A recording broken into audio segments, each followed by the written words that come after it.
भलाई इसमें ही है कि हम सब अपने अपने कामों पे ध्यान दें। अब हम नहीं चेते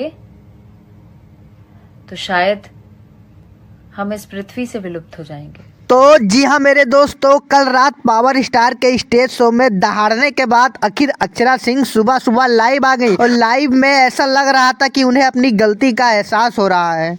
कभी सपने में भी नहीं सोचा था कि हम आज जो अनुभव कर रहे हैं ये हम कभी करेंगे, पर हमें करना पड़ रहा है।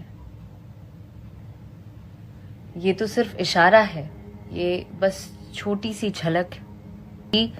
भलाई इसमें ही है कि हम सब और दोस्तों आखिरी में उन्होंने कहा कि भलाई इसी में है कि सभी लोग अपने काम पर ध्यान दें, अपनी कलाकारी पर ध्यान दें और किसी बात पर नहीं।